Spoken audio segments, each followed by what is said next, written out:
like to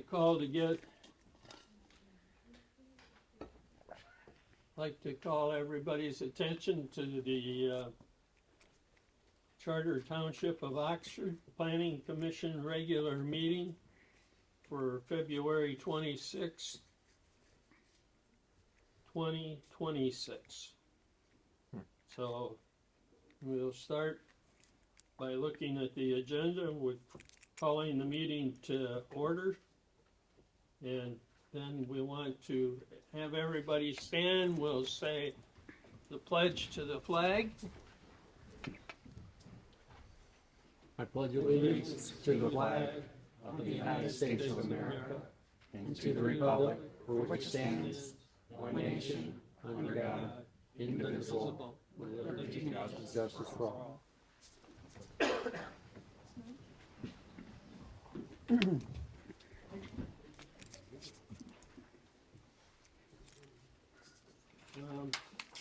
Susan, would you note the roll, please, that we're... There is a quorum. Chair Bailey and Commissioner Blosick are excused. Okay.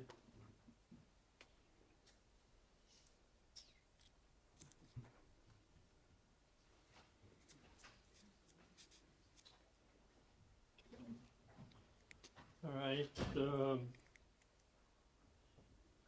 Can I have a motion to approve the agenda for tonight's meeting? Motion to approve the agenda. A second. Okay. All those in favor of Aye. Aye. approving it? Okay. I'm going to vote no, because at this point we want to make a change in item 11.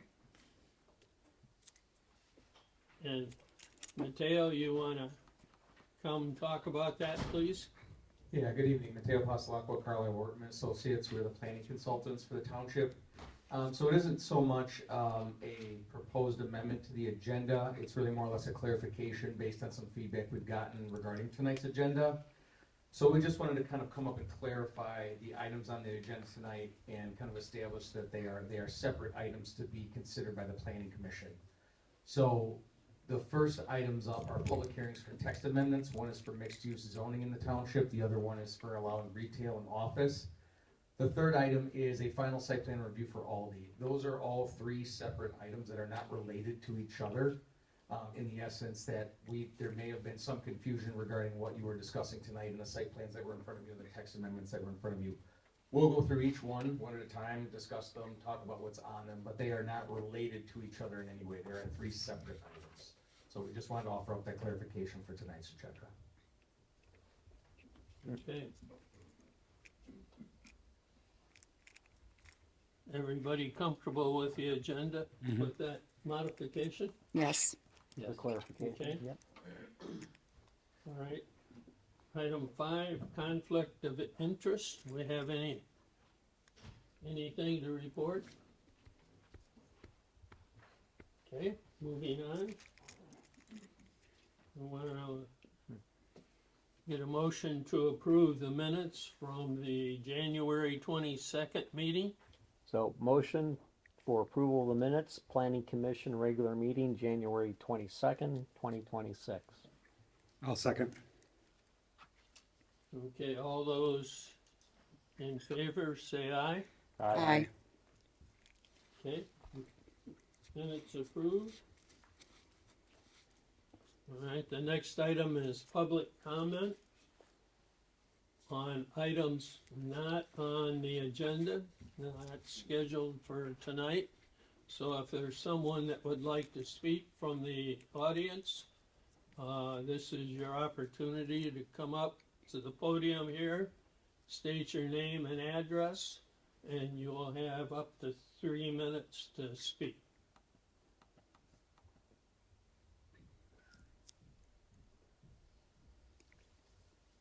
Good evening, and thank you for the time. My name is Kitty Pugliese. I live at 1032 Cedar Street in Oxford, in the Waterstone subdivision.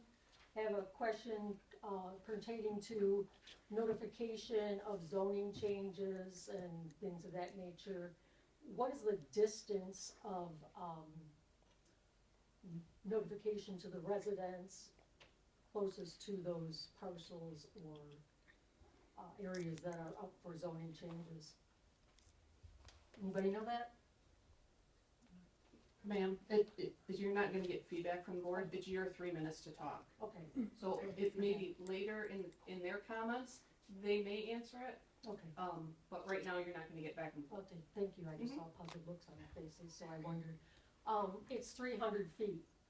300 feet is not very much distance between a rezoning parcel and a potential residential neighborhood.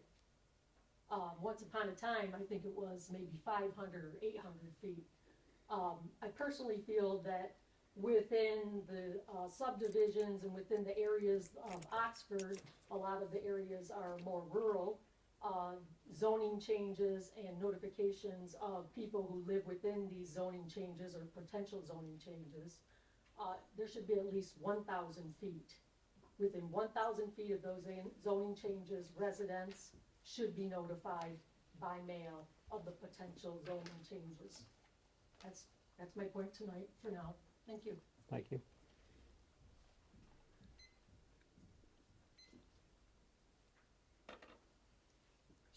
Have anybody else?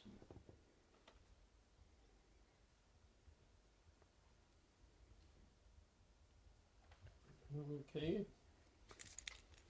No one else is wanting to speak, then we'll move on to item 9, which is a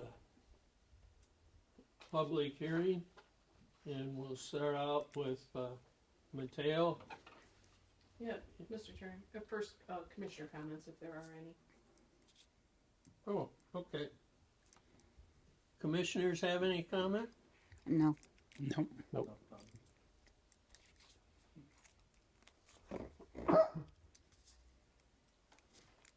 Okay. So once again, good evening, Mateo Paslako, Carlisle Wharton Associates. So you have two public hearings tonight to hear two different text amendments to your zoning ordinance. The first being a zoning ordinance text amendment to Article 3, Section 3.5, and to add Section 5.40. This all relates to mixed-use planning. So last year, late summer, the township adopted an updated master plan. And in that master plan, there was call for future land use designations regarding mixed-use zoning primarily along the M24 corridor. And so the Ordinance Review Committee set a goal of incorporating mixed-use regulations into the zoning ordinance. We kind of went through this staged process of doing our research, getting feedback from township staff, getting feedback from the Planning Commission, getting feedback from the Township Board. And with that, the ORC has recommended the text amendments included in your packet tonight for consideration by the Planning Commission, which would then be sent to the Township Board for consideration if you vote in the affirmative this evening. I know that the Planning Commission has seen this language prior and the ORC is very familiar with it, but just as kind of a bird's eye view of the kind of things that are proposed within it. And actually, my apologies, let me backtrack that. So the way in which we would accomplish this is that we would make mixed use a special land use in your office C1 and C2 districts. And so being a special land use, it would have to meet specific and general special land use criteria, and meetings in which it would be proposed would have to be public hearings and would have to be duly noticed, per the state requirements. Kind of the neat way in which we did this is that we're really just amending text in the ordinance. We're not having to go through map changes, kind of this heavy list for writing this brand new section of your ordinance. We really just had your ordinance modified to allow for these types of uses. So again, some of the bird's eye view changes that would be permissible, and again, as a special land use, not permitted by right, would be a height limit of 4 stories, no required front or side setbacks, vertical and horizontal mixed use considerations. So either one building with multiple uses or a site with several buildings dedicated to different uses. Allowance for first floor residential on interior buildings, so not necessarily buildings that face the major thoroughfares, but buildings interior could have first floor residential. The first floor for major thoroughfare buildings would be retail or office. architectural standards, and then minimum dwelling sizes of 750 square feet, so kind of the availability of a studio-style apartment. So, again, being a public hearing, the planning commission can vote to send the text amendments back to staff for further revision, or vote to send the text amendments to the township board with a recommendation of adoption. So with that, I'm happy to kind of answer any questions that you may have. But again, kind of, this is kind of the culmination of about 6 months worth of work with the ORC. Mr. Chair. Go ahead. So Mateo, can you, and this might be hard to do, so I apologize in advance if this is hard to do, but can you kind of speak to the spirit of the changes? Like, what is it that the ORC was looking to accomplish by modifying the ordinances? No, so I think part of it is that the mixed-use terminology has been in the master plan and kind of floating around the planning department and the planning commission for the last 10 years. And there was never really any kind of action on it. So when I took over ORC meetings, I kind of put it in front of them and said, we should either do this or get it off the work plan. And after a review of the master plan, mixed use offers a certain kind of critical mass to help support retail. It does offer there's a lot of initiative right now for what's called middle housing, housing that can support folks who are middle to lower income because of the way the housing market is structured right now. And again, kind of creates, in some ways builds off a synergy with the village and kind of the authentic mixed use that they have, and kind of having the township offer some I guess I would call it some contemporary versions of that. But it really does kind of help bulk up the retail sector. It does offer a more affordable housing dwelling for support workers. And again, kind of builds off the synergy from the village. That was kind of, I would invite the ORC to correct me if I was wrong, but that was kind of the spirit of the language. Okay, yeah, thank you, that helps. Sure. Understand. Anybody else have a question? No. Oh. Dick, you're okay? All right. With that, I need to have a motion to open the hearing, the public hearing. Motion to start the public hearing? I'll second. Okay, we all in favor? Aye. Aye. Okay. So now at this point, this is the public's opportunity to speak. Please come to the podium, state your name and address, and make your comments, and limit your time to 3 minutes. At the same time, if more than one person has the same thing to say, we'd like to ask you to try to consolidate that just due to time. So with that, our hearing is open for item 9A, and you're welcome to come. Good evening, Brian Pensack. I live at 475 Franklin Lake Circle in Waterstone. Can we do something to I'm sorry. up Is the that better? volume? Yeah. Oh, there we go. Perfect. Brian Pensack, 475 Franklin Lake Circle. Question I have about 9A is kind of twofold. Two questions. Is there potential use of it already, or are we just providing this ability for future? Is there something lined up? And secondly, understanding what Mateo said, that tonight, if you pass it, it goes on to the township. Is that the final step in the approval process? So those are my questions. It'd be worth me explaining the process, if you Yep. don't mind. Go ahead. Thank you. The question, yeah. Yep. No, and my apologies, I typically wouldn't cut in, but it's a very valid question. So the process for text amendment adoption in the township is that the planning commission holds a public hearing, and then again can vote to either send it back to staff.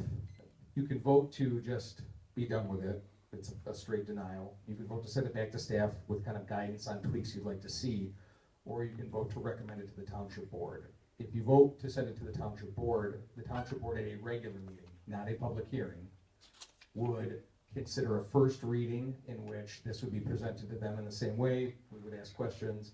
And then if they can either vote to deny it, they can vote to send it back with tweaks, or they can vote to send it to a second reading. And so if it passes first reading, that's a very good indicator that it's going to pass, but you still, by law, have to have a second reading. So this would go at the soonest to the board in March if you voted to recommend it to them. If they voted to conduct a second reading, it would go to the April meeting. At the April meeting, they would have a second reading, and barring any massive changes or shifting concerns, they would vote to adopt it. 7 days after that meeting is when it would become effective.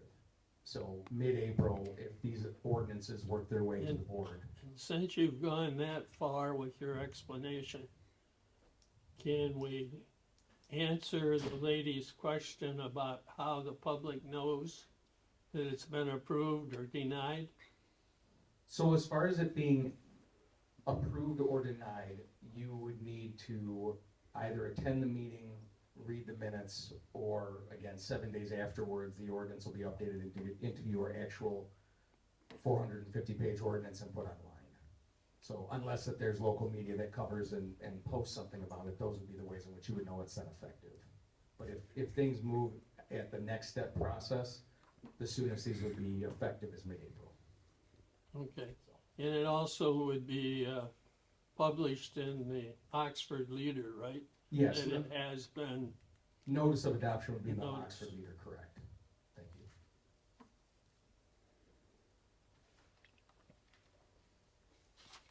okay, anybody else?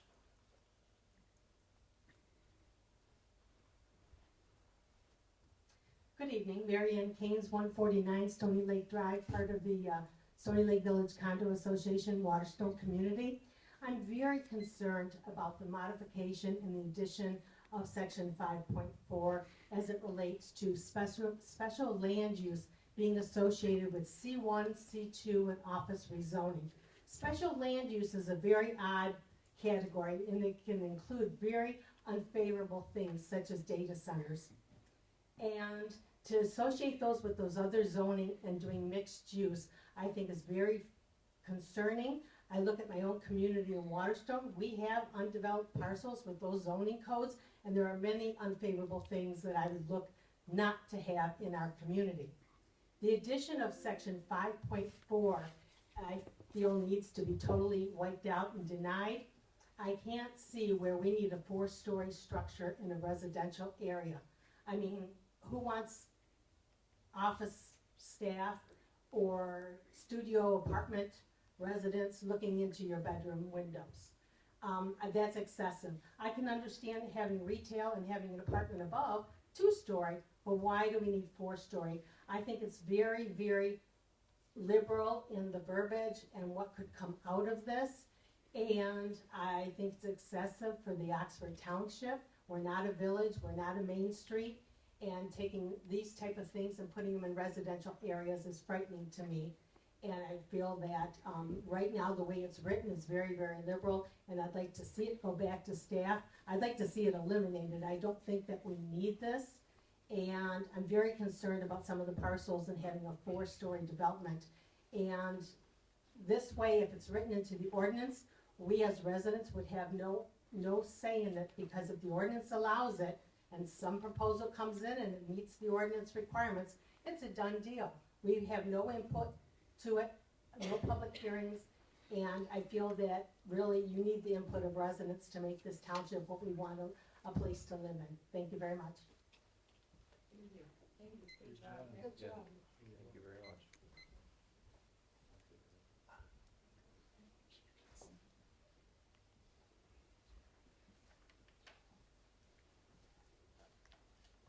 Deb Bishop, 1537 Glass Lake Circle, Waterstone. I agree with the lady who just spoke.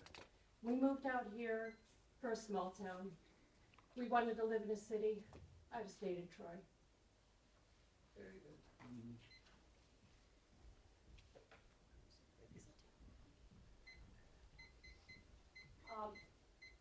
Our concerns and ours, I'm sorry, Kitty Pugliese, 1032 Cedar Street. My family's concern with this change would be 4 stories, and we would have the potential of seeing a hotel built in the Waterstone subdivision, which is a residential subdivision. And this change would allow that type of building to happen, and that is not something that we want to see on top of the other topic for this evening. Thank you. Thank you.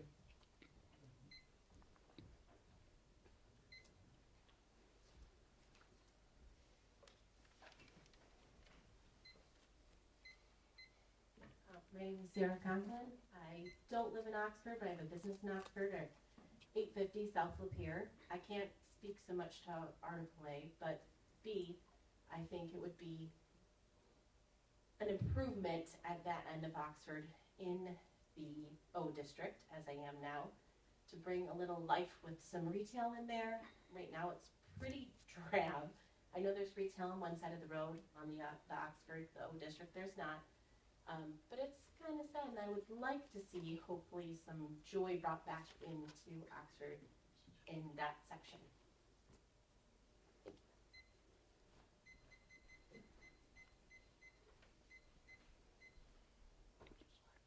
Someone else?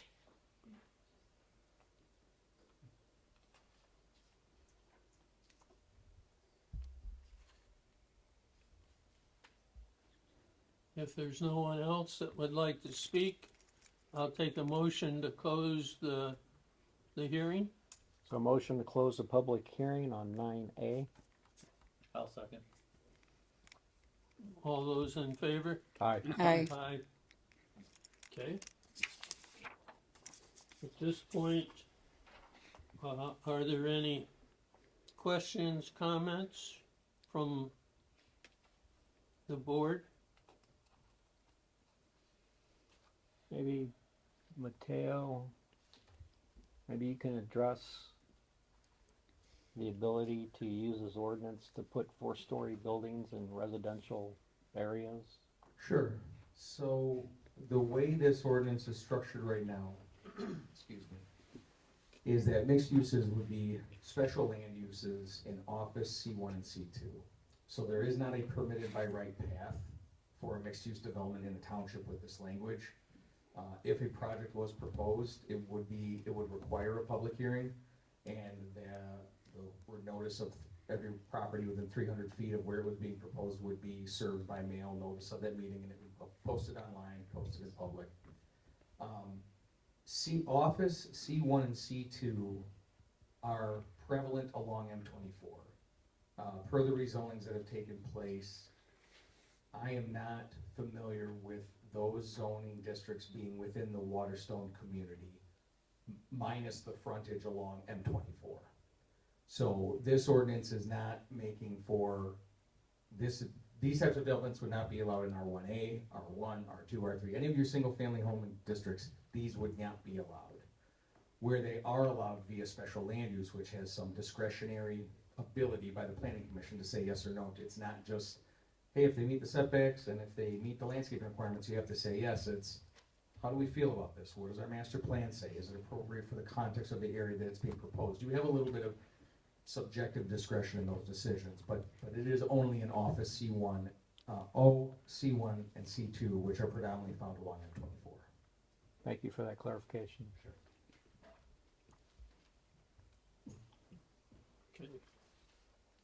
Okay. Any other comments from the board? No. All right, somebody make a motion. So I will move to recommend approval to the Oxford Township Board of Trustees of the above referenced proposed amendments to update Article 3, Section 3.5, and to add Article 3, Section 5.40 of the Township Zoning Ordinance to make mixed-use development a special land use in the C1 Local Commercial, C2 General Commercial, and O office zoning districts. Okay, Second. we have That was the second I heard, Pat? Yes. Okay. Can we get a roll call for a vote, Sure. please? Austin, Yes. Dirk, Yes. Wagner, Yes. Blankenship, Yes. Turner. Yes, Motion passed. okay. That item is approved.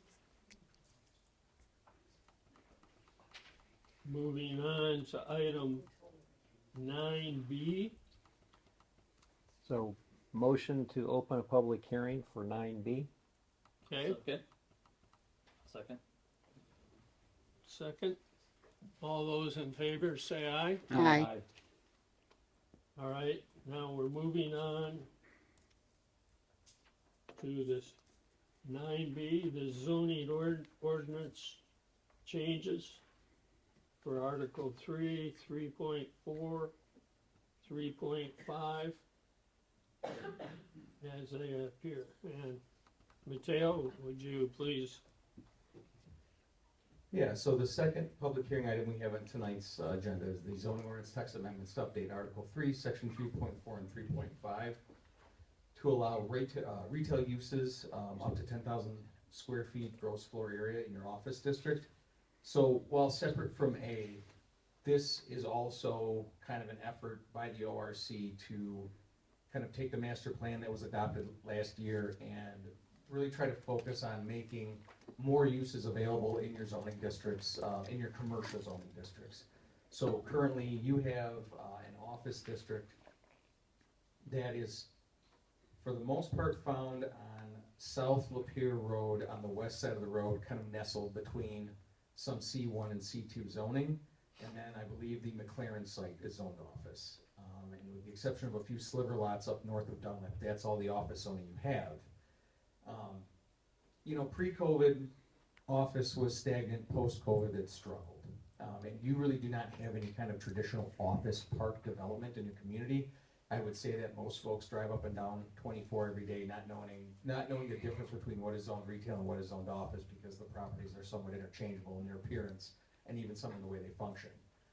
But your office standards are pretty stringent as it relates to retail. Being able to do any kind of retail in a business that would otherwise support that, or a structure or a property that would otherwise support it. So kind of taking all of this into mind, again, the ORC kind of looked at this and with the intent of enacting certain policies and recommendations from the master plan, but also being very efficient in the way that we do it. Again, not reinventing the wheel, not coming up with some new zoning designation, not doing an overlay, so on and so forth. Really, it was what can we work within the zoning ordinance to kind of free up some retail. So you have a segment in your schedule of uses that says retail up to 10,000 square feet of a structure can be dedicated to retail uses. Simply all we did there was that was not permitted in office, we made it permitted in office. So if this text amendment was adopted, any property or business within the office district could dedicate up to 10,000 square feet of their structure to retail sales.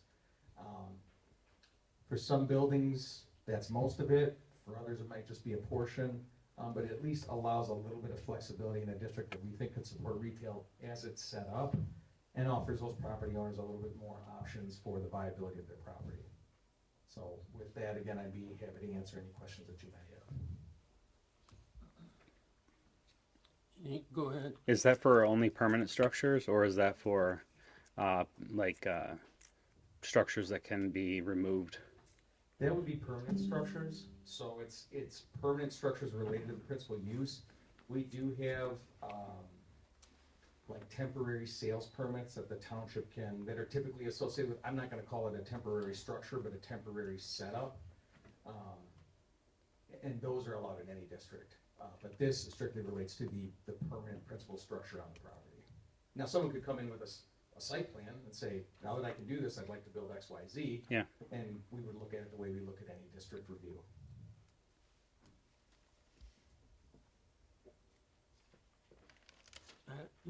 Any questions? No. I'm good. Yep. Mr. Blankenship? Yeah, I think I have a question. Sure.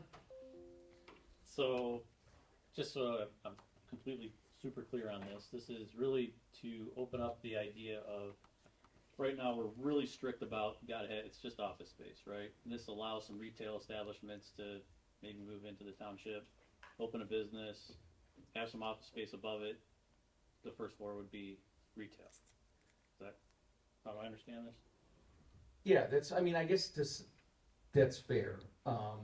It's likely more utilized in the existing structures. I don't know how much new construction interest we get out of it, but essentially, you can do everything you could still do in office anyways, but then it opens up for 10,000 square feet of retail within the structure as well. So anywhere within the structure? Correct, yes. Okay. Okay, thank you. Okay. Any more questions? Can we get a motion to close the hearing? You So- need to allow the public to speak. Oh, yeah, we gotta Oh, do the yeah. public piece. Yep. Okay. Not trying to stop the public, but it certainly is your turn now to speak concerning this item. It's me again, Mary Ann Keynes, 149 Stony Lake Drive, in the Stony Lake Village condos, Waterstone Community. I wanted to clarify something that was said a little bit earlier in regards to what Mateo had said about our parcels in Waterstone, the undeveloped ones, and how they're zoned. I think it's a little closed-minded to look at the current zoning, because there are two parcels that were commercial, and then they were rezoned residential. And ground has not been broken yet for those residential developments. I've lived there long enough where I've seen those zonings go from residential to commercial, commercial to residential, and who knows, it could go back to commercial again. So the previous voting that you were looking at and not saying there wouldn't be any kind of four-story structure in someone's backyard is incorrect, because there very well could be. And I just wanted to clarify that things that are zoned today may be zoned differently tomorrow, and you folks know better than I do all about that. But I've lived enough in that community where I've seen it transition back and forth over the years. So you need to kind of take that into collective mind here when you vote on these type of issues. Thank you.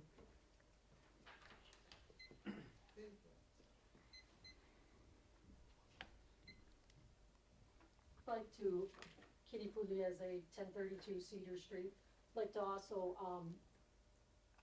get clarification, because my understanding of the parcels at the front of N24, the almost 9 acres that is currently sold and partitioned off was once a C1 and was then rezoned a C2 for the Aldi. So we do have those C1 and C2 zonings already within the Waterstone community. I don't know, clarification maybe from Mateo, thank you.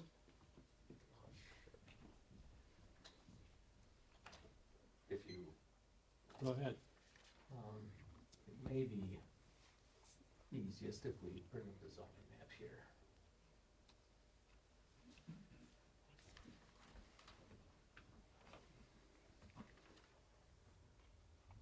Oxford, England.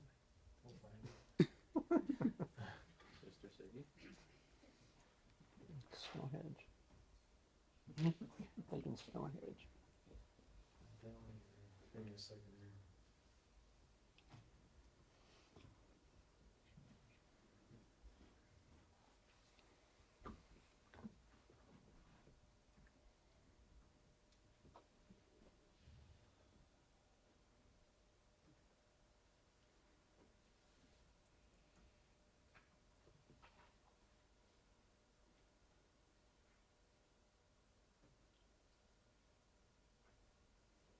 Okay. So,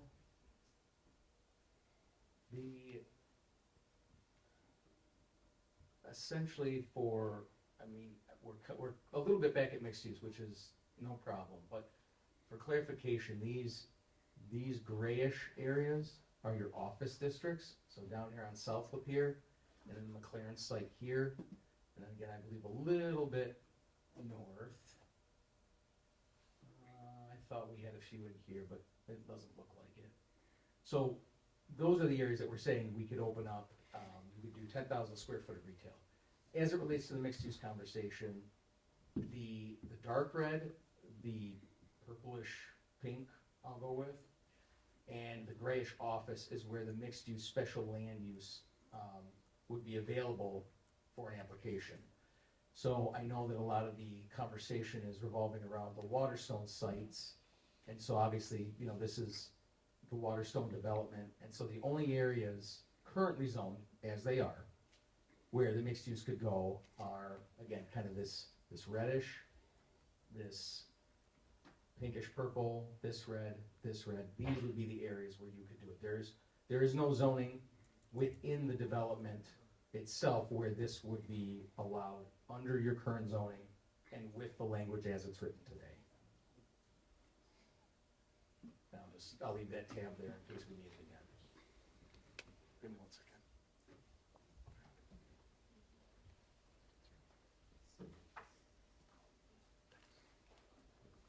Anyone else wish to speak? Have something they want to comment on?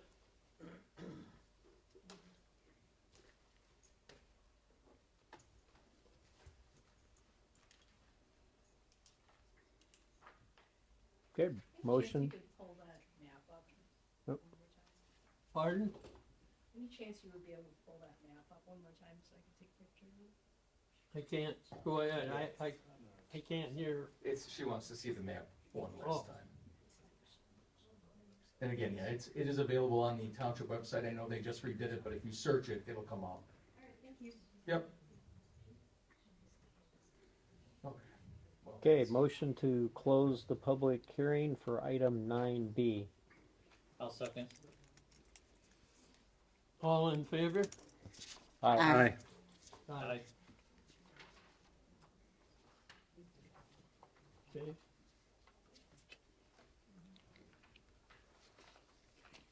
Any comments No, from the board? I have one. Okay, Mr. Chair. Thank you, Mateo, for clarifying. It was, I think, helpful for members of the public and that are here tonight to understand that a little more thoroughly. As we were voting on that, we sort of understood that, right? Because we've had some time to look at this and review it and understand the zoning a bit.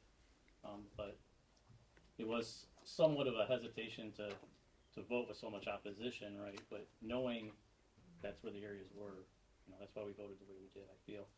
So, thanks for the clarification. Sure. Thank you, sir.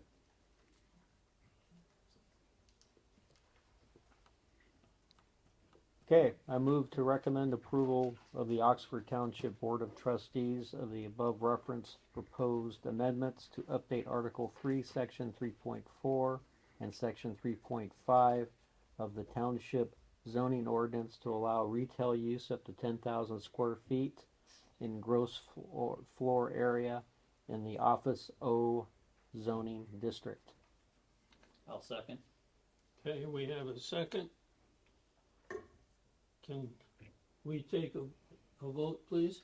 Wagner, Yes. Dirk, yes, Austin, Yes. Blankenship, Yes. Turner. Yes. Motion passed.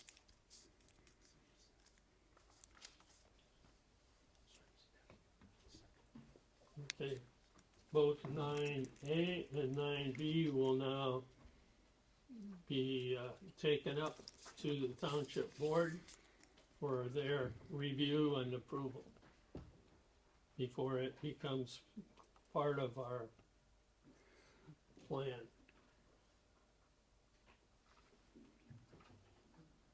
Number 10 on our agenda.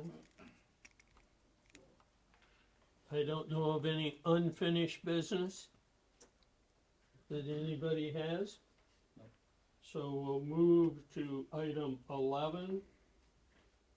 And this is the desire or request by the applicant for the Aldi grocery store to seek approval of final approval of their site plan so that they can go ahead with their building. So with that, Mateo, do you have? Sure. So give me one second here, and we'll get to the, one of the site plan sheets.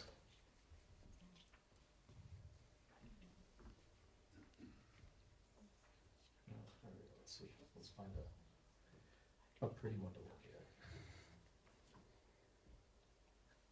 This is probably the right one to work with, at least to start. I know the applicants here can go into a little bit more detail about what they're proposing, but yeah, as you had stated, what you have in front of you tonight is the request for final site plan approval to construct a 20,000 square foot Aldi grocery store on a 3.94 acre lot located at the southwest corner of Market Street and M24. Just kind of as a little bit of background, on May 8th, 2025, the Planning Commission held a public hearing for the rezoning of the entire parcel, which used to be about 8 acres from C1 to C2. In which they recommended approval to the Township Board. The Township Board approved that request at the July 9th, 2025 meeting. A lot split application was submitted thereafter and administratively approved and finalized with Oakland County July 31st of 2025, effectively turning the 8 acre lot into 2 4-acre lots, both zoned C2. On October 23rd, 2025, the Planning Commission held a regular meeting on the preliminary site plan and conditionally approved of the plan.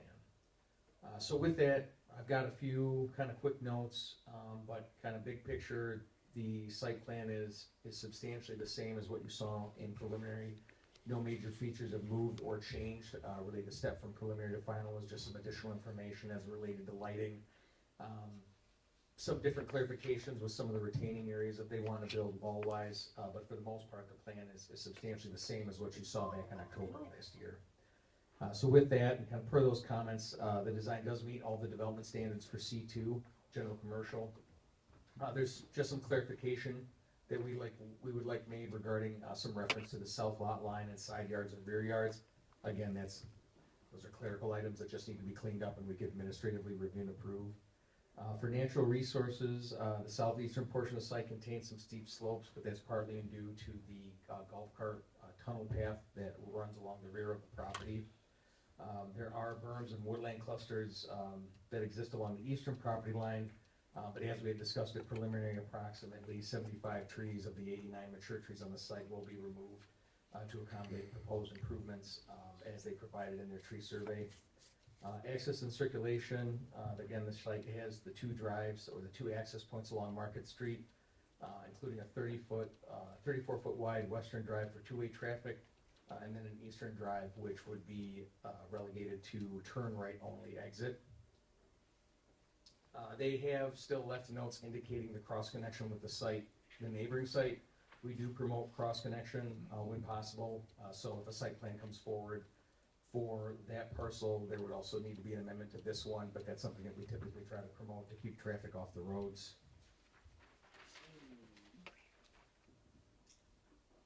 The driveway spacings from each other, I'm 99.9% sure is compliant. It's 105-foot standard. I believe they're somewhere around 300 feet. We just need the dimension added to the plan. As we discussed at preliminary, they did provide a traffic impact assessment indicating that the grocery store would generate approximately 1,700 additional daily trips. That study also modeled that traffic would likely come either from northbound or southbound 24. With the increase in traffic, you can see on the site plan that they still have the modified island boulevard differentiator, which has been a good substantial portion of it's been removed to allow for the left-hand turn lanes in. Again, we were able to confirm with engineering, and your process dictates that between preliminary and final, they have to get their third-party approval. So our COC has approved of this design for access into the site and the removal of that portion of the boulevard. Safety paths do exist along Market Street and 24. Should the site plan be approved and the property be constructed, obviously Aldi and their affiliates will be responsible for those safety paths as it relates to maintenance. Again, we're just asking for those notes to be added to the plan, just so that it's confirmed. For parking and loading, again, based on the usable square footage and the employee counts, the site would require 101 parking spaces. They're still proposing the 92. This is something we talked about preliminary. They do have 10 banked spaces off to the west of the site. However, the Planning Commission did provide the waiver to allow for the 92 spaces based on the information that the applicant provided about the amount of parking they typically see at their other stores. For essential services and utilities, again, the project will connect up to township water and sanitary sewer mains along M24 and Market Street. Stormwater is directed to a detention pond in the southwest corner with emergency overflows. We deferred to public safety for emergency vehicle circulation, but the fire department did not cite any concerns. For landscaping and screening, the project does propose removing some existing trees as well as the existing guardhouse and some of the retainer wall infrastructure at the front. Again, the applicant's been working with the Master HOA Association about that infrastructure up front, what's to be removed, what's to be replaced, so on and so forth. The landscaping, greenbelt, and parking lot planting requirements have been met, and the plant sizes and species comply with the ordinance standards. Retaining walls near the golf cart path may require a building permit, depending on whether or not they're 4 feet or taller. Again, these are things where if the information's not on the plan and it is not something detrimental to design, we just ask for the notes to be updated.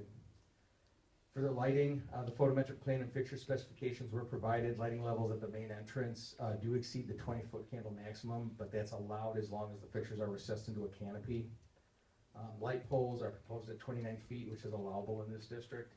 And all outdoor lighting is supposed to be reduced to 50% between 11 p.m. and sunrise, but those hours are beyond their hours of operation anyway, so we're not concerned about that. Architecture really hasn't changed from preliminary. Again, the floor plans and elevations were provided. The building would be constructed primarily of metal panels, glazing, faux wood, aluminum paneling, brick, and they've included bike rack parking along Market Street. So with that, we really only have some cleanup items for if the planning commission were to consider approval this evening. We would just recommend the following conditions: that any cited concerns from the township engineering be addressed, any cited concerns from township public safety be addressed, that the south lot line be updated on the plan as a rear lot line, the distance between the drives be added to the plan. Again, the note on the site plan indicating that obviously the applicant will be taking responsibility for the safety pass. That if retaining walls are gonna exceed 4 feet, that they need to obtain a building permit. And then again, just confirmation that where they're exceeding that 20-foot candle light limit, that those lights are recessed into a canopy. But after that, there really weren't any other issues with the site plan. With that, I'd be happy to answer any questions you might have. And do we have a presenter from Aldi or from their building? You do. I don't know if you want Jim to go.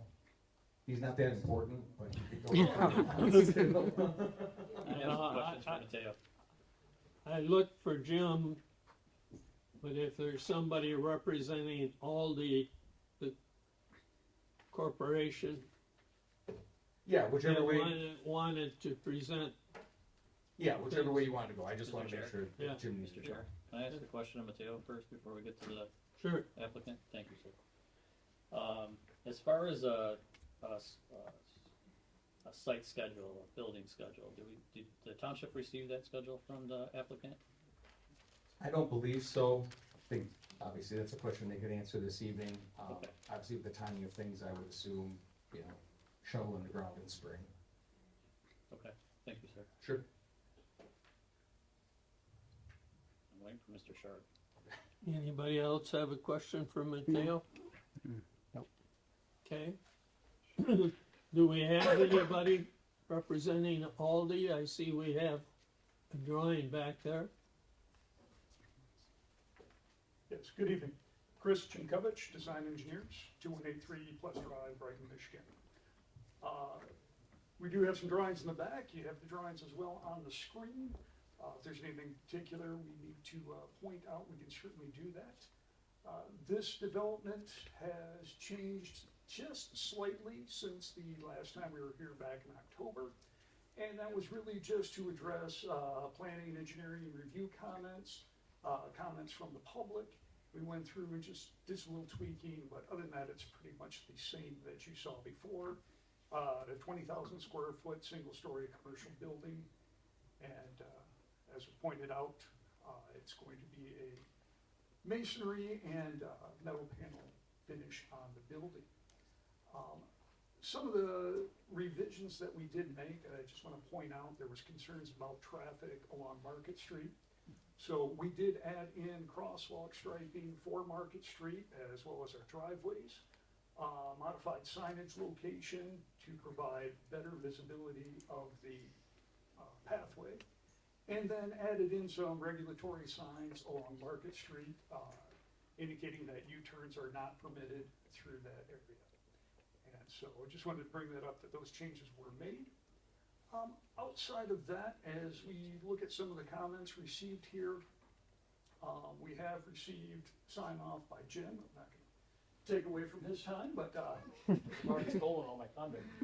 he has approved it from the engineering side.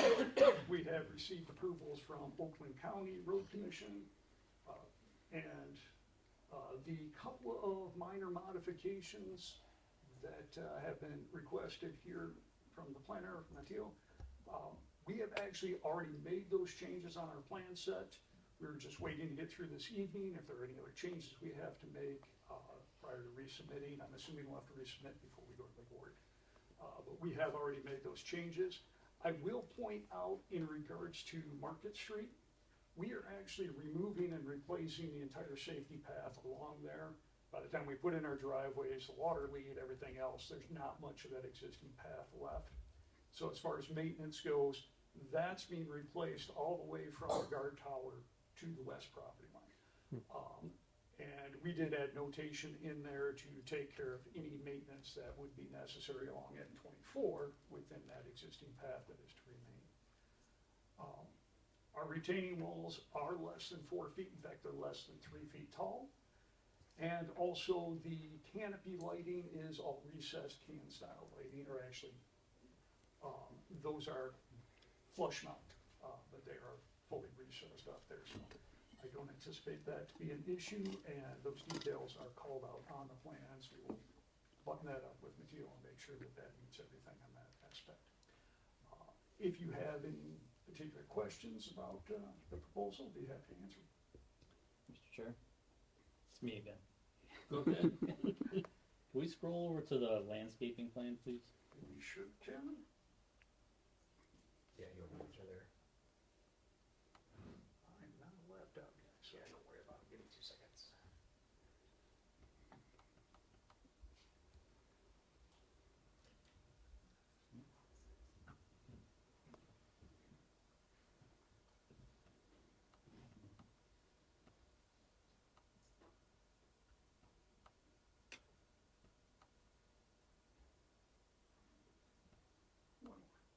No? One more. There we go. Yeah, I was just hoping you could explain the gaps in the trees here. Is it the topography doesn't allow for trees? Because it's a nice tree line, right? But I'm just wondering why because it'd be a nice screen, right? Well, the main West issue on the east end there is the topography. We get to that steep slope. Yeah. We're up close to 1-on-3 slope there. And so trying to get a tree planted on there and growing properly just isn't. That's what I as thought, feasible. but I just wanted to clarify. The other side was just have a little bit of breakup on that west end. As we went through, I mean, we more than exceed the requirements for plantings. We actually had more plantings than is required.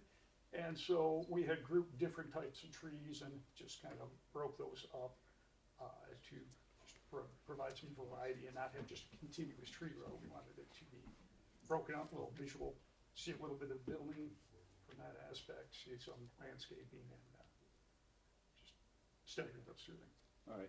I think, the reason I asked, I think it was brought up in the preliminary site review, so I just wanted to get clarification on that again, as we're here at final.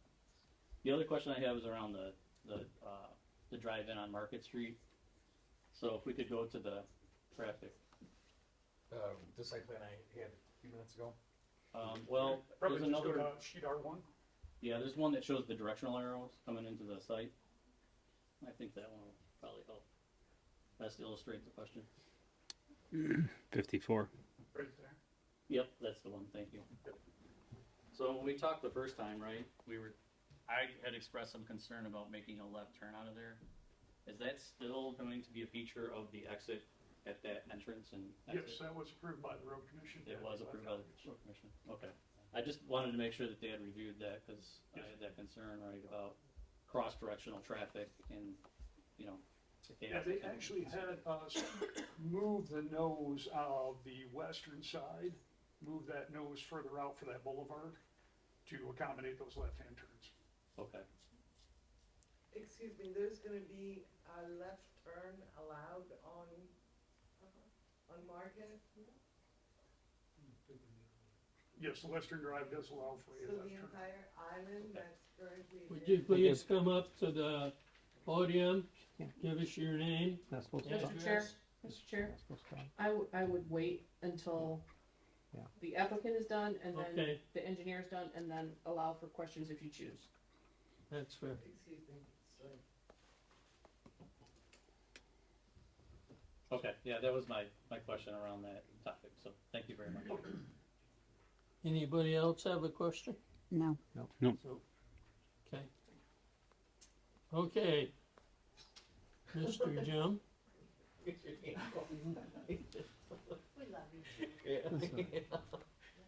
Jim Sharp, Sharp Engineering, Township Engineer. I don't know what else left to say.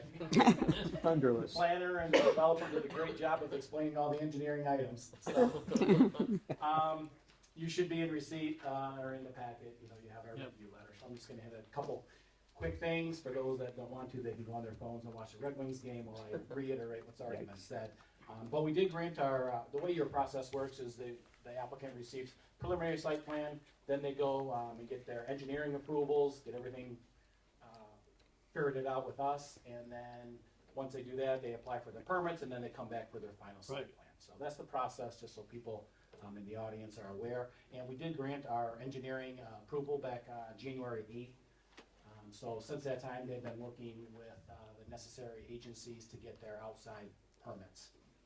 Again, the road commission, they did see these plans, and they did grant their approval back on January 14th. For the members of the audience who wondered about that left turn lane that was just brought up, yes, that was part of it. So there is a significant portion of that Boulevard Island that is going to be removed in order for left turns to be into the site, and for those that want to, that may live in the Waterstone development, you know, want to shop there, so they don't have to go do the Michigan lefts and everything, they can exit and go down through there. But there is a left turn that will be coming out of the westerly entrance that will go on to, I guess, westbound Market Street there.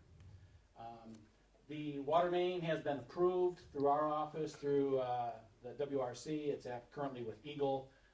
They needed a permit from Eagle for the water just because of a fire line that they're putting in, and then they're running their domestic service and their fire protection off of that. So that's in process right now. With regards to the sanitary sewer, this property was already set up, you know, anticipating development, so there's already an existing sanitary sewer line that's on the property, so they're connecting to that, and the district has plenty of sanitary sewer capacity for this type of development. The same with the water line. There's 16-inch water lines and 12-inch water lines. They're connecting to the 16-inch. And again, I already brought up the issue about the fire department connections and the Eagle permits. Stormwater, again, that's been brought up. There's a pond in the one corner. Ultimately, it discharges through the rest of the Waterstone development. It was set up that way back 20 years ago when Waterstone was developed to accommodate stormwater from this vacant property right now. I think we've hammered out the Market Street portions real quick, and the applicant mentioned about the complete redoing of the safety path out in front of their property. So I guess with that, I'd be happy to answer any engineering related questions that you may have. I have one. There you go. Gosh, thanks. Go ahead. So regarding the stormwater runoff, Yes. so we'll have the flow routes with the directional arrows for the stormwater runoff for 10-year storms been added to the drawings. Have you reviewed those? So say that again? The flow routes with directional arrows for the stormwater runoff Yes. from 10-year storms. Yep. That's all been addressed, yep. Open space calculations and open space preservation instrument, has that all been received? So that is in relates to council's letter, and actually upon further clarification from them, that is actually, they note that if applicable, in which in this case it is not. Okay, very good. Thank you for that clarification. I did forget to ask the applicant if he created a schedule and submitted that. Does anybody know if that's been done? So the applicant can address that, but, we haven't seen any schedule yet, or, I'm thinking springtime. Okay. You know, they still are waiting on an Eagle permit right now, so that could come through. That was submitted back, I don't know, within the last month, I would say, so. But that would be more, I think, applicable for the applicant to answer. Sure. Just wanted to make sure nothing in engineering was holding it up. No, we're all good with engineering, so they've been, yeah, they've addressed all of our concerns. Okay, thank you, sir. All right, thank you. Anybody else? Can we get the applicant to answer the schedule question, please?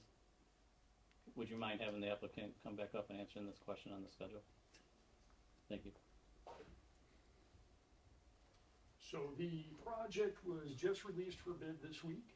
Okay. We'll be going through that process here through the rest of February into March. Assuming permitting and everything comes about, probably looking at a start somewhere in the April timeframe. Okay, thank you, sir.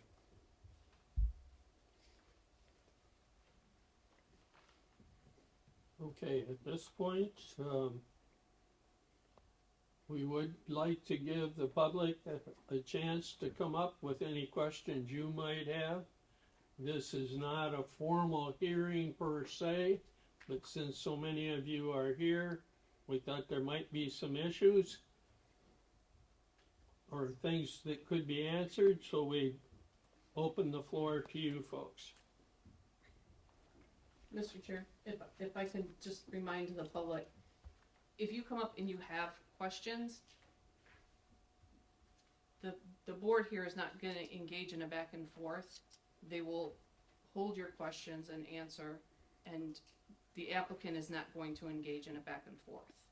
So just so you know that, it's your 3 minutes to say what you wanna say. Sorry, I jumped up my phone. Good evening, Commissioners. My name is Jason Fiddler. I live at 725 East Lake Trail in the Washington neighborhood. I'm not opposed to the development, but I'm here under the authority granted to the Commission by the Michigan Zoning and Enabling Act, specifically MCL 125.3501, which requires site plan to review to ensure protection of public health, safety, and welfare, and compatibility with adjacent properties. M24 is under the jurisdiction of the Road Commission for Oakland County Association, according to the RCOC. It carries approximately 24,000 to 25,000 vehicles per day, with peak hour volumes reaching approximately 2,400 vehicles per hour. RCOC evaluates arterial access and intersection operations. However, diversion onto residential subdivision streets is not regulated by the RCOC. That responsibility falls within the township site plan review authority. When delay increases on a corridor operating near capacity, diversion behavior is whether residential diversion was evaluated. I'm asking if that was ever evaluated at all. Because when I look at the plans, it was only along Market Street within near the golf course itself, and not something that's coming off of Seymour Lake Road. The traffic impact analysis concludes that there's no significant impact. My question is whether residential diversion was evaluated. What was the division, the adjacent streets, what was the diversion modeled after?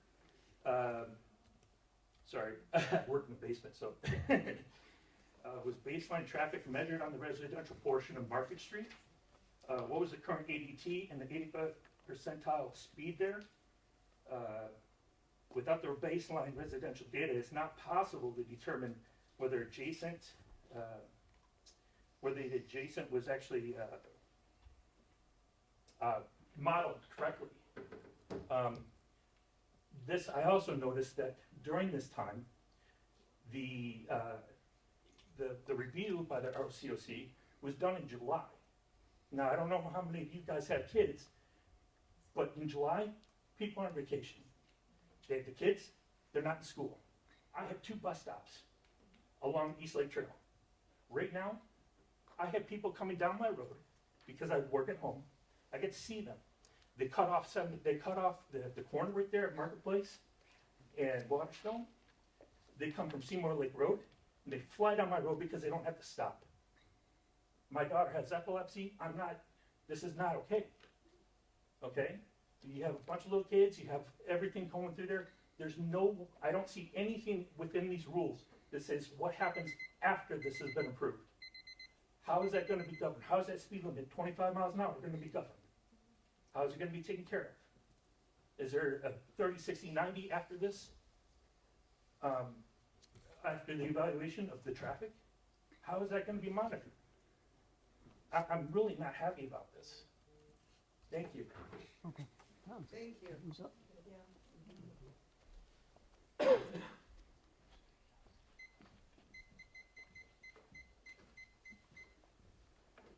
Good evening, my name is Ed Rumsis, I live at 457 South Shore Drive in Waterstone, in the Shores.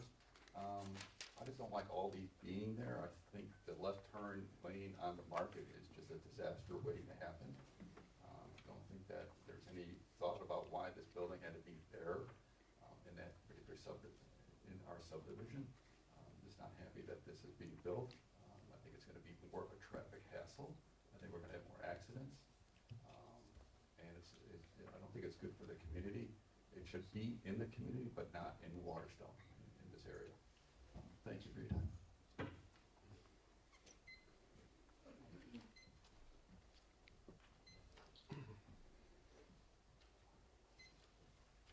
Hi, I'm Gilbert Liptak. I live on 1420 Glass Lake Circle in Waterstone. I have one question about the entrance here. When the roads get destroyed and eventually have to be replaced, who's responsible for that? Is it Waterstone? Is it the township? I think I heard the county's not responsible for it. Across the road from there, the entrance to Tim Hortons, there's always potholes in that road. And it seems like it takes forever to get a pothole filled. So I'm expecting the same is gonna happen here with all the traffic. And the previous gentleman, I have to agree with him in that I'll probably be avoiding this entrance living in Glass Lake and either going out Stony Creek Drive or South Waterstone. And that's gonna increase the traffic on those roads. And don't know if you've considered that in this decision. Thank you.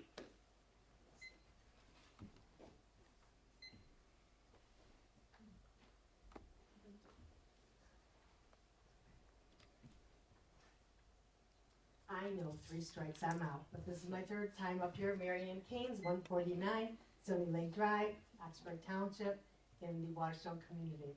Some of the questions I have at this point, and I brought this up previously at the developmental meetings for this particular retailer coming in, is Market Street traffic light. I've always asked, why do we not have left turn capability at the Market Street traffic light? There is going to be a backup during rush hour, especially parents trying to get their children to school in the morning. And depending when the retailer's business hours may be, if they start at 8, it's going to be difficult. If they start at 9, might be better. But there's going to be, I don't think any parent's going to want to wait 3 lights to get out to make a right-hand turn on Lapeer. So I really see the capability of that traffic light needing to be left turn. And if they're taking the median out, we might as well make it a left turn lane so people can go right and left at Market Street onto Lapeer. So food for thought, we still have time to make that happen. I'm just a little concerned too, we just talked about the stormwater drainage, but I didn't hear the outcome of where is that water gonna drain to? Is it gonna come to Needman Lake Duels? Is that gonna go to Waterstone Lake? I'm concerned because we have a large 92 parking space retailer now. There's always, debris. We get high winds by the water, so there's always garbage and things blowing around. I'm just concerned, where is this water, where is it being drained to? Is it coming into one of our lakes in Waterstone? And if that causes an issue of algae growth or whatever, who's gonna pay to have the lake treatments? Because it always comes down to the resident's pocket. They also mentioned about the bike rack. I had mentioned this earlier at a meeting. I don't think having a bike rack along the safety path is a good idea. I think parking bikes there where people are gonna be turning right and left, and there's gonna be trees in the median, and trees, the landscaping look beautiful, a lot of trees.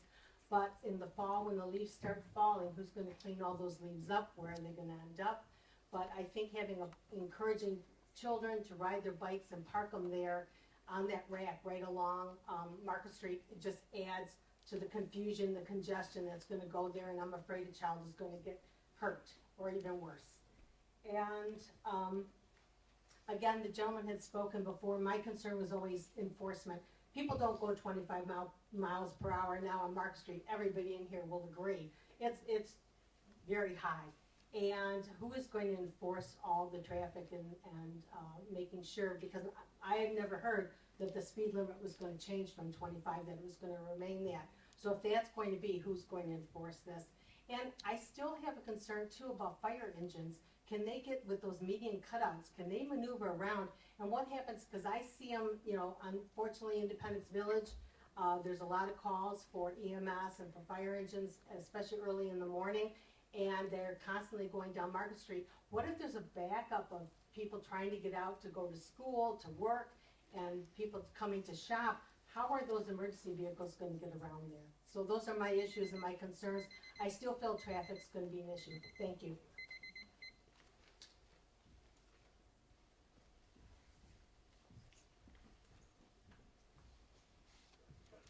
Kitty Pugliese, 1032 Cedar Street. Members of the Township Board, I'm asking you tonight to protect Waterstone.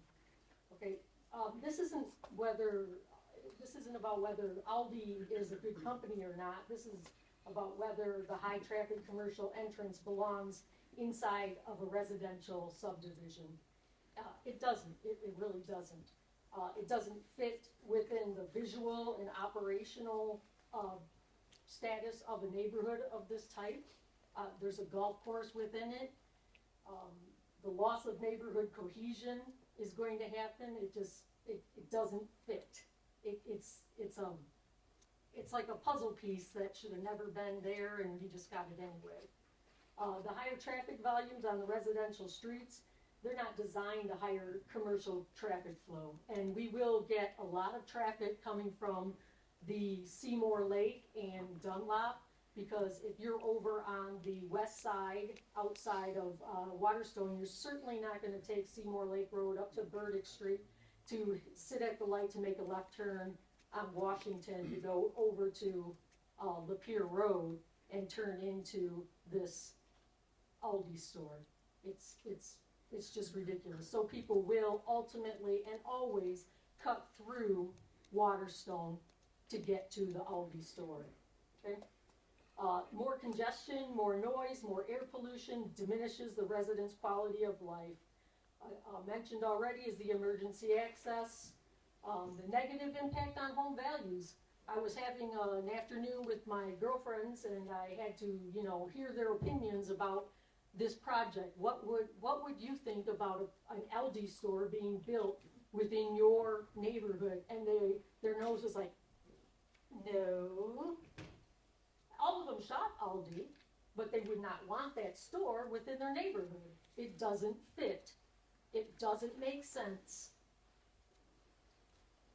It reduces the buyer's appeal. Quite frankly, if I'm a $1 million home shopper, and we have $1 million homes within Waterstone, and I come into that subdivision and there's an Aldi store there, I will probably say, oh, I don't think so. Perception of overdevelopment. Even if the store itself is located on a commercially zoned lot, the physical connection to the neighborhood changes the character of the area. The perception matters in real estate, and proximity to the heavy commercial use can suppress our property values. We didn't buy a home in Waterstone to have this commercial lot, which was once C1, turned into a C2 to allow this larger volume store. That's not what anybody was here for. I am very, very, very disappointed that the board made a decision to make this happen. Some of you live in this community. That's disappointing. Very disappointing. So we have long-term marketability perceptions, problems that are going to come up as well. That is disappointing. It doesn't fit. Thank you. Thank you.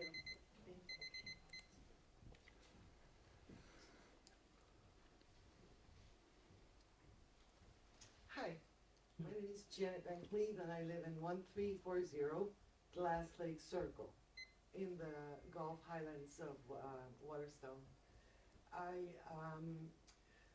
I think development is a must, but not in our subdivision. I totally object to the road change that they're going to do entering our subdivision. I've lived there for many years and I don't know of any of my neighbors that were notified that there was going to be a store built interrupting the entrance to our subdivision. It's very dangerous. Everybody's talking about the traffic that we're gonna have, and it's not favorable for the people who live in Waterstone. I really object to the way the entrance to the Aldi has been designed, and I would really like to know how I can go about opposing officially the building and the destruction of the entrance to our subdivision. I would like to know where I have to go to request that that cannot be accepted. Thank you.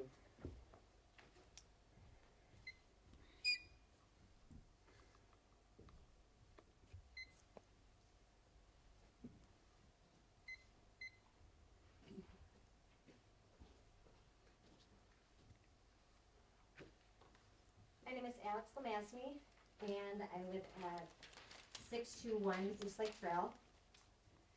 So I find it to be very disappointing, the direction that is being taken in regards to our community.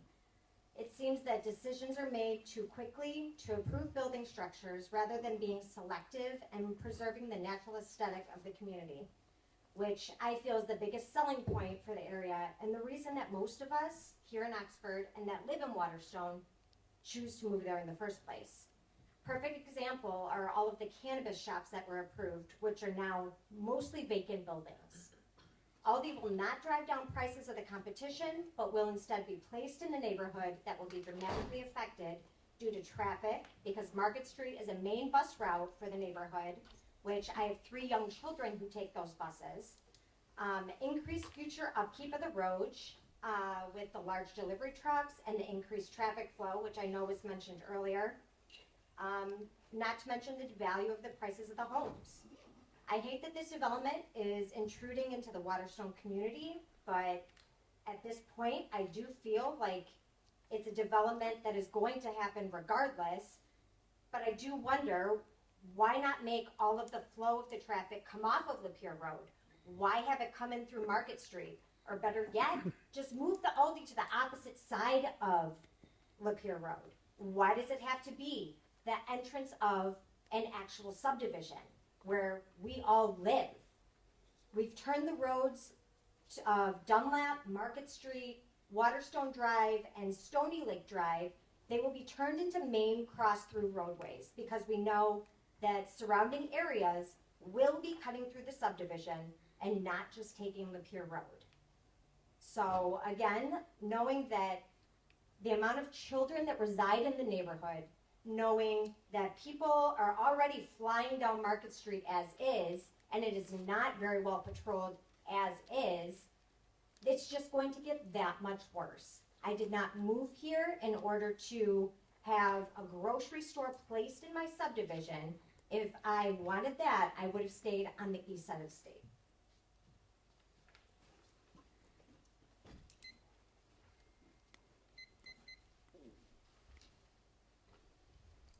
May I have a second turn, please?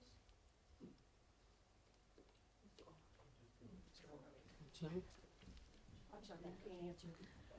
Kitty Pugliese, 1032, you already know my address, I know. I want to point out also that developers come in to areas and they own mass areas of land, and of course, it's in their best interest to develop those lands into, you know, neighborhoods, retail area, et cetera, et cetera. The big dream for Waterstone Was it to be something like, what is that residence in, Florida with all the villages? The villages, that's it. So the big dream for Waterstone was for it to be like the villages. Oh, it was gonna have housing and, coffee shops and little retail shops and all of this. Well, then, the big boom happened and, things fell apart for the builders and whatnot.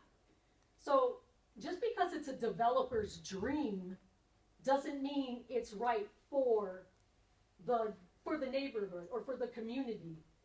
Working in real estate and new construction through the years, I've worked with a lot of people who come out here from the east side, and they come out here from very congested areas. They come out here for the quiet part of Oxford. And if we fill that up with a bunch of commercial and everything repeating itself from where they came from, we don't need more McDonald's. We don't need more junk stores. We want peace and quiet out here. And guess what? It's okay to say no to these proposals. You work for us. You don't work for the developers. We vote for you, do we not? No. You don't? Oh, yes, we do, because there are names on the petition, on the ballots. Yep, okay. The Anyway, planning commission is appointed by the township. okay, your commission, yes, but your position, right? Or not right? Okay, anyway, irregardless. You represent this community. You Okay. don't work for the developer. Use your heads when approving things for your own damn community.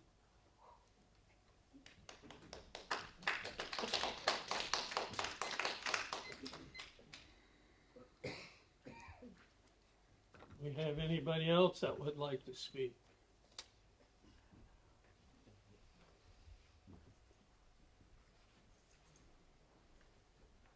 My name is Dan Gallagher, and at 600 East Lake Trail, Oxford and Waterstone. So pretty much everyone that has come up here today, I do agree with.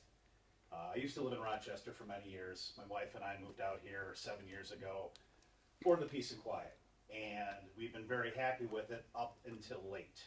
No offense to Aldi whatsoever. I'm sure they're a great corporation, grocery store chain, but again, to the other point of the lady that spoke, it just doesn't fit our community. Across the street, maybe, but when you put an Aldi into Market Street, where the traffic already is a nightmare, it's just going to be a disaster. I mean, you have kids, you have people riding bikes, you have people walking their dogs, people just going for a walk. I live, again, on East Lake Trail, and behind me is Seymour Lake, right there. So I see the traffic. I see people cut through, go 50 miles an hour, jamming their music, and it's just, the sheriffs have a field day over there. All they had to do is park literally in my backyard. They could hit their quota within an hour. It's crazy.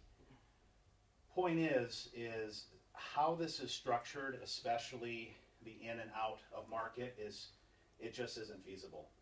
I understand they're trying to make adjustments and make it work, but at the end of the day, once it's all said and done, the structure's up, trees are in, yeah, it looks great, but what happens afterwards? What happens, heaven forbid, if a child gets hit, or someone's walking their dog and their dog gets run over, or accidents, and again, it's a nightmare. I'm against it 1,000%. I'm not against Aldi whatsoever. If they want to go elsewhere, great. I'll go there, but not where we live. It doesn't fit. So I beg you, please, to decline it. Thank you for your time.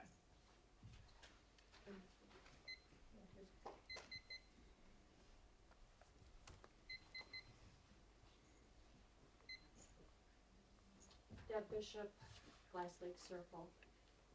I don't know if this makes a difference because it doesn't feel like anybody's listening to any of the residents that live in this neighborhood anyway. I don't oppose Aldi, but I do oppose the location. When we all purchased our homes, it wasn't supposed to be this C2 stuff. It was supposed to be small, walkable, small little things. a nice place to have a quiet, to come home and rest and be quiet. That's why we all moved here. We were also told at our homeowners association there would be no left turn onto Market Street. Clearly there is. And it's not. It's gonna be a thoroughfare, it's gonna be a main road. People are gonna turn left because you're allowed it. But we were told it wasn't gonna be allowed. It doesn't fit with the neighborhood, it doesn't fit with the aesthetics, and I'm really frustrated because I feel like y'all don't care. We live here, and I just feel like y'all just don't care. We were told if we were gonna turn left, we didn't want it here, it's here anyway, which I wish it's not. Again, on the other side of Repair Road, be a better location. Turning left into a subdivision, it's not right. It's just not right.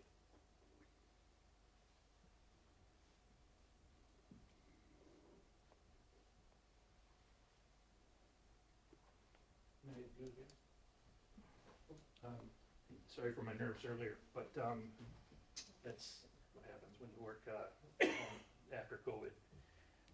Jason Fiddler, 725 East Lake Trail.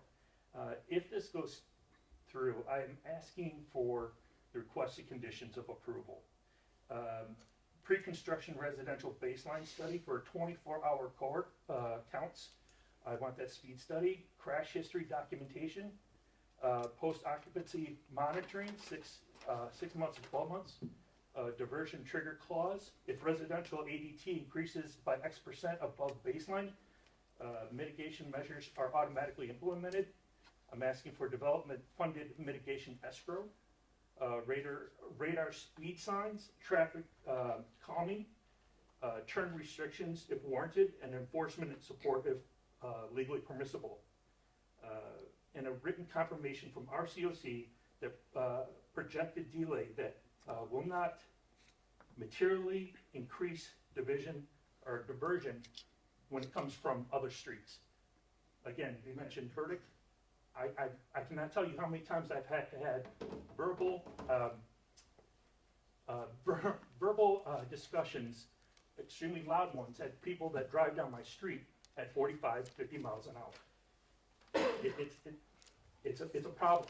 It's a problem now, and it's gonna be even worse. Thank you. Sure.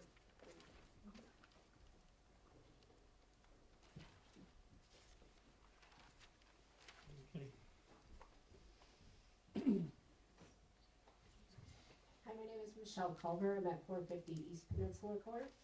I am a big fan of Aldi, and you've heard me here before in support of them, but in hearing and in listening to my neighbors over the course of time since this plan has come into play, I am in agreement with the majority of the people here who've spoken that it doesn't necessarily belong in this particular location in Oxford.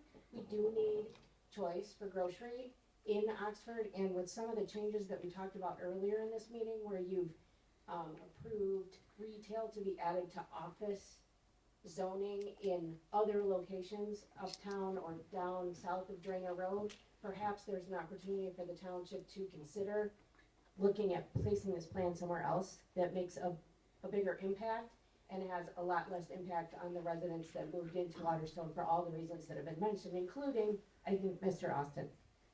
So I feel like over the course of time, this plan has not been transparently shared with the residents in the Waterstone community.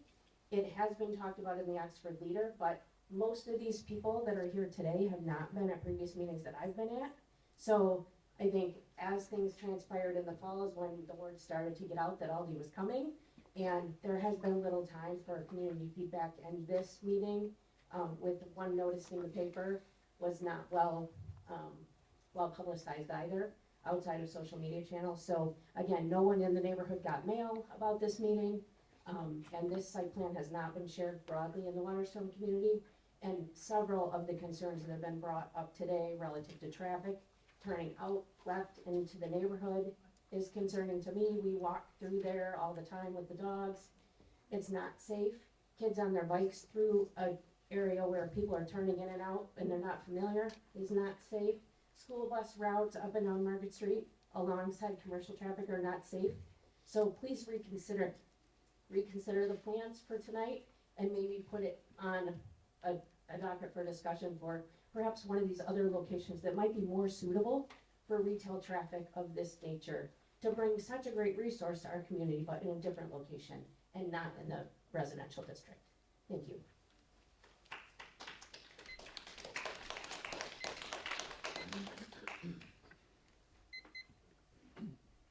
We have anybody else that would like to comment?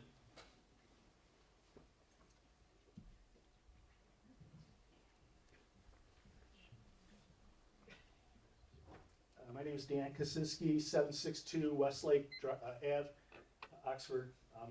I'm not going to say anything much different than what's already been communicated here. Moved here 2 years ago. Love that boulevard entrance. Looks beautiful, particularly around the Christmas time. Aldi, great store, no question about that. When we looked at 9A and B earlier, I've never been to one of these before. And it looked like, I mean, everything, you know, Robert's Rules of Order went along here. But after the public gave their feedback, and I expected there to be some communication amongst the board and then the vote, it seemed like no matter what we said, it was just a rubber stamp, bing, bing. And that's all right. But the feedback that you've gotten on this particular thing with Aldi, I do feel like we're your constituents, and you know, I'll take a little softer approach. I mean, please do a little soul searching. Apparently you can still say no to this. And you know, we've got such a small representation here tonight, but I would suffice to say that you'd be hard pressed to get 1 or 2% of the residents in Waterstone that would say, this is a good idea because of this, right? And so I'm not self-appointing myself for the other 99% of the folks that aren't here, but I really think that pretty much everybody thinks it's a poor idea, where it's located. So appreciate the time.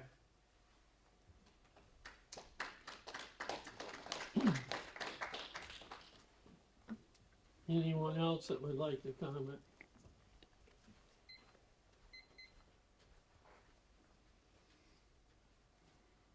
Jim Kendall, 252 Stony Lake Drive. Nobody's mentioned that the golf course opening driveway is 100 yards down the street, and I've been told that they get 300 rounds of golf a day, so that's possibly 1,200 cars a day coming to the golf course. Doesn't that affect all these, and the traffic jams and the possibles for accidents? It's just, we know it's too far to turn back, I think. I hope you do the right thing.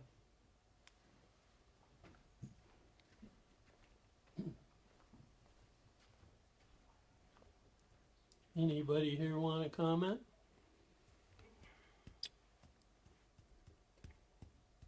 No. I'll comment. I'm pretty disappointed in a couple of the people that stood up here and verbally attacked me. I live in Waterstone. Not once have I ever looked at anything in this community, not once, for the betterment of this community. I do a ton of stuff for this community. I own a local business here for this community. And I always do my due diligence to make sure I look at everything. To be honest with you, I'm disappointed in a lot of people. And the altercations here should have some ramifications because we're just doing our job. We're trying to do what's right. Our job is to make sure we uphold the master plan. Our job is not to emotionally decide if they can come in and they can come out. Our job is to make sure when they come in that they do everything right for you guys. We can't stop people from coming in if they do the bylaws the exact way. Okay, so we've put a lot of work into this, our group up here. So I'm speaking for myself, but I'm assuming they're agreeing with me. I'm very disappointed because this is not an easy job. This is not an easy job. I live in Waterstone. You know how many people cut through my subdivision through Dunlap on Westlake? Do you know that my kid almost got hit yesterday? 35 miles an hour in Westlake. You know what I did? I called Oakland County. Guess what happened? They came out there. That is our job to do it. We are not to facilitate everything. So I'm explaining this to you guys, it's facts, not emotions. Do you realize that when Waterstone came in, there was people in this seat, just like you guys, saying we don't want Waterstone? Okay? I want you guys to think about that. You are living in places that people told that didn't want. So just remember that. We have to do our job. And our job is to make sure all the information that we get is best for the community, and we have an upright to hold the master plan. I was on the master plan. I helped with 12 other individuals. There was 12 people. I wish some of you guys in here were on the master plan, because then you guys could have understood what we go through on a day-to-day basis. I've been doing this for almost 2.5 years now, and it's a hard job. We go home and we read, we look at everything. I have a lot of construction background, so I know the traffic laws, I know the traffic infrastructure and the stuff like that. A left turn is not going to make a big difference. What's going to happen is everybody in the Waterstone community is the one that speed. I see it all the time. I see my neighbors speed. No, that's not true. I'm not going to argue with you. Can I talk? It's my turn to talk. You already had your turn. I'm telling you right now that you can ask for studies that Oakland County pulls over most people that live in that sub. So cutting through, we're going to get that no matter what. When we put that community up, we're going to get that. So I'm telling you guys right now that we have a job to do, and to get attacked by you guys, I think is uncalled for. You have a right to say no. That's the bottom line. To the type of zoning being changed. Of course. You guys are going to talk to me when I have the floor. That's disrespectful. I didn't interrupt you. And the thing is the HOA, when they have a social media post, make sure the facts are right before you post something. And if you want people here, make sure you state the facts, not the non-truth. Because there's a lot of social media stuff going on that is not the truth. I always say there's consequences to things when people act. You guys telling us that we don't care and we're not listening to you, that is wrong.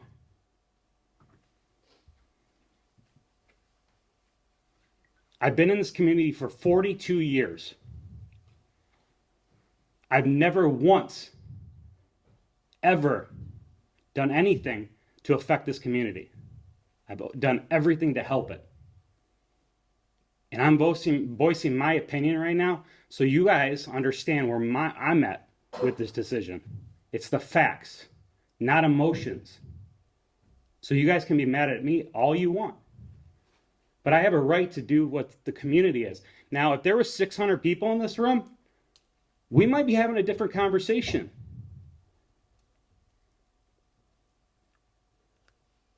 I'm done. Okay. Anybody else? Huh? Thank you, Ryan. Good. Ma'am, there's no public comment right now. The commission is discussing. Mr. Chair, I'd just like to echo Mr. Austin's statements and thank him for stating those facts. Well, my comments go back probably 4 years related to these parcels of property that we're talking about tonight, plus on the opposite side of Market Street in Waterstone. There's some parcels there. Now, those came up and a builder wanted to put some condos in there. And those, oh, we can't do that, we can't do that. Now, these come up, Aldi come, it's their property, they wanna put a store on it. Oh, we can't do that, we can't have that. If you folks wanna ensure that those properties are used the way you want them, maybe you ought to buy them and do something with them. We have spent many hours on this particular subject. And with respect to Aldi's, it has been over a year since Aldi's came forward with their site plan for approval, for preliminary approval. That was approved. Tonight they came back wanting final approval. And by the way, it's up to this board to decide whether they get it or not. But the whole idea here is some things are going to happen whether we really want them to or not.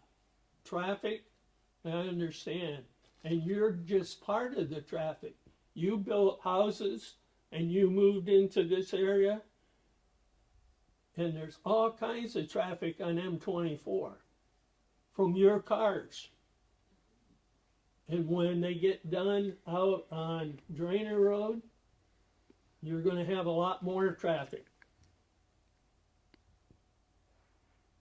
We try to do the best we can to get what is most reasonable for the community. And if you don't like it, maybe we can get you a position here on the Planning Commission to do it your way.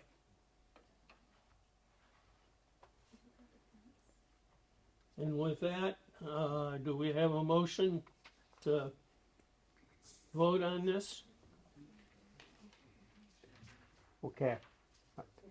I move to approve the final site plan for PC-25-010, known by the project name Aldi number 152, based on a finding that the applicant's site plan meets the requirements of section 12.10 of the zoning ordinance to be eligible for final site plan approval, and conditioned upon submission of a development agreement to the township by applicant within 30 days of this approval.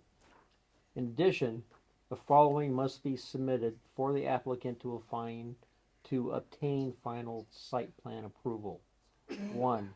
Applicant providing the information required by the township zoning ordinance as set forth in the reports submitted by the township consultants, the township fire department, and the township administration.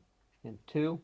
Applicant's submittal of the revised plans addressing stated deficiencies in reports submitted by township consultants, the township fire department, and township administration. I'll second. Okay, we have a second. Let's have a roll call vote.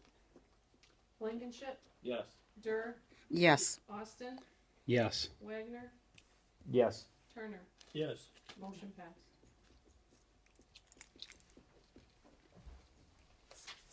Okay, with that, we'll move on to Ordinance Review Committee, have a report. It really, Gonna meet or URC? yeah, go ahead. So the ORC met at their normal February meeting, obviously in preparation for some of the public hearing information that you had tonight related to those ordinances, and then kind of looking at, the rest of what our calendar year would be, which is around August, different projects that we wanna finish out with the budget left at hand. And then starting to consider what projects would be a part of the 26-27 work plan. So with that, we're just kind of rounding out the end of our work plan for this calendar year, and we'll be submitting a new work plan and budget to the board probably sometime in June or July. Okay. Right, moving on, item 13, the annual gravel report.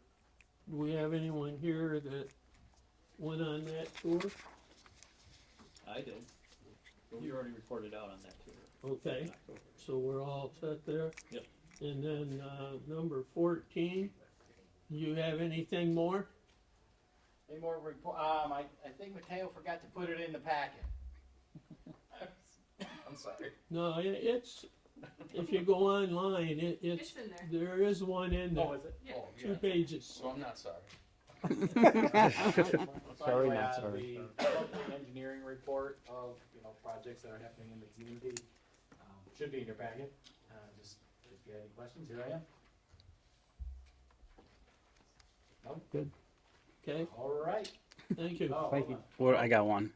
Is there a reason why there's cones still out in the safety pass? Yeah, because they didn't pick them up last fall because they got caught by the snow. And there still is a little bit of, they have to do the restoration work, which will be coming up, but yes, that's Alright. the full reason why there's cones there, Alright. because they got caught by the winter and didn't pick them up. Alright. I just thought they were free Couple cones. months. I just thought they were free cones, so. We want everybody to know where we were, where the safety pass. Alright. Bring attention to it. Anything else? Okay, Thank you. all right. I think that concludes our agenda. We have somebody. Motion to adjourn? I'll second. We have a motion. I'll second. We have a second. All in favor? Aye. Aye. Aye. Motion passed. Yep.